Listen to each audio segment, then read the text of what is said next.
जिस्मानी शख्स जो जिस्म की सुनता है वो खुदा को खुश नहीं कर सकता। आजकल हम सब मॉडर्न हो गए, आजकल हर कोई सब जायज है।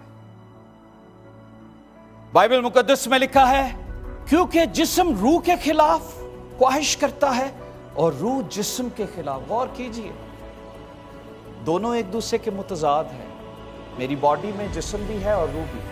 पॉल कहता है मैं अपने जिस्म को मारता और कूटता हूं ताकि इसे काबू में रखूं। एक मसीही का सबसे बड़ा एजेंडा क्या होना चाहिए कि किसको खुश करे? खुदावंद को। यही होना चाहिए। अब जिस्म के काम क्या हैं जो हमें जिस्मानी बनाते हैं? वो क्या है? हरामकारी, नापाकी, शहवत परस्ती, बुत परस्ती, जादूगरी, अदावतें, झगड़ा, हसद, गुस्सा, तफरके, बिदतें, जुदाइयां, बुग्स, नशाबाजी, नाच रंग। और इनकी बाबत तुम्हें पहले से बताया देता हूं। अगर मैं और आप जिस्मानी हैं, हमारी सारी मुशक्कत, सारी चीजें एक तरफ चली जाती हैं। हम रूहुल कुदस की दुआ करते हैं, रूहुल कुदस गंदी जगह पर आएगा जब हमारी आंखें गंदगी देखती हैं, दिल में गंदगी है। हम टीवी पर, इंटरनेट पर, सेल फोन पर हर वक्त गंदगी देखते हैं। हम हर वक्त अयाशी की सोचते हैं। और जिंदगी के मालिक जिसने मुझे और आपको सांसें दी, जिसके बारे में लिखा उसकी मदद सराई करो, ये उसे दिल पसंद है, वो खुश होता है। हम अपनी बर्थडेज में, हम अपनी एनिवर्सरीज में, हम अपनी मैरिजेस में, हम अपनी खुशियों में खुदा को शामिल करना भूल जाते हैं, उसकी तारीफ करना भूल जाते हैं। हाउ यू विल से कि आपकी जिंदगी में खुशियां आएंगी? खुदा तो है ही नहीं वहां पर। उसकी सारे दिनों की इबादतें, उसकी दैयकियां, उसके हदिये, उसकी शुक्रगुजारियां एक तरफ, उसने मुर्दों को जिंदा किया एक तरफ, लेकिन वो जिस्मानी जिंदगी गुजार रहा था। जिस्मानी शख्स खुदा को खुश नहीं कर सकता। कई दफा लोग मुझे कहते हैं पादरी साहब अब दुनिया में रहते हैं, दुनिया को भी तो खुश करना है। तो जरूर करें खुश, दुनिया में रहें, लेकिन फिर आपका रैप्चर नहीं होगा।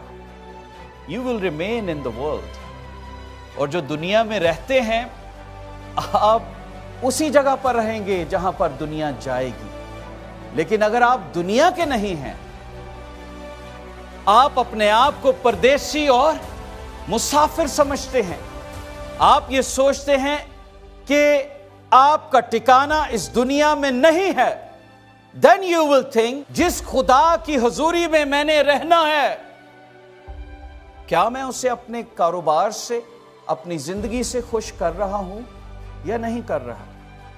अगर मेरे कारोबार, मेरे हाई स्कूल में, मेरे मिडिल स्कूल में, मेरे कॉलेज में, मेरे यूनिवर्सिटी में, मेरे काम पर I am not pleasing God, तो फिर रैप्चर नहीं होगा। जब यीशु इस दुनिया को, अपनी कलीसिया को लेने आएगा, तो लिखा है कि वो ऐसी कलीसिया को लेने आएगा, ऐसी दुल्हन को जिसमें कोई झुर्री ना हो। कई दफा हम सोचते हैं गरीबों को खाना खिला देंगे, किसी बेवा की मदद कर देंगे, खुदा मेरे गुनाह को मुआफ करेगा। नहीं, अगर खैरात से खुदा मुआफ कर देता तो यीशु को सलीब पर जाने की जरूरत नहीं थी। देयर वाज नो अदर वे।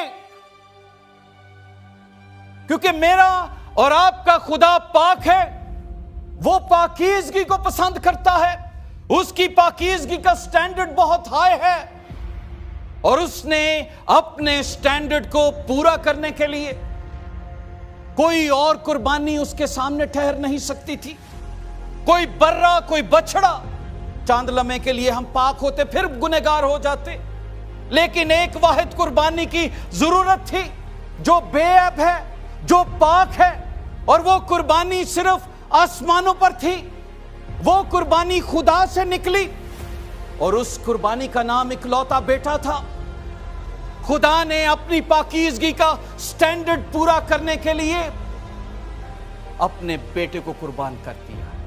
क्या वो मुझे और आपको मुआफ कर देगा जब हम उसकी हुजूरी में जाएंगे? क्या जब हम ये कहेंगे कि यस एक्सीडेंटली हो गया, आज खुदा पर तरस खा सकता है, लेकिन जिस दिन आखिरी नरसिंगा फूंका गया, जिस दिन मेरी सांसें मेरे जिस्म से जुदा हो गई, हम उस अमीर आदमी की मानंद होंगे जब हम ये कहेंगे काश खुदावंद एक मौका दे, मैं अपने भाइयों को ही बताऊं जाके कि इन मजलिसों से निकल आओ, इन बुरी आदतों से निकल आओ जो तुम्हें बदी करने पर आमादा करती है, गुनाह करने पर।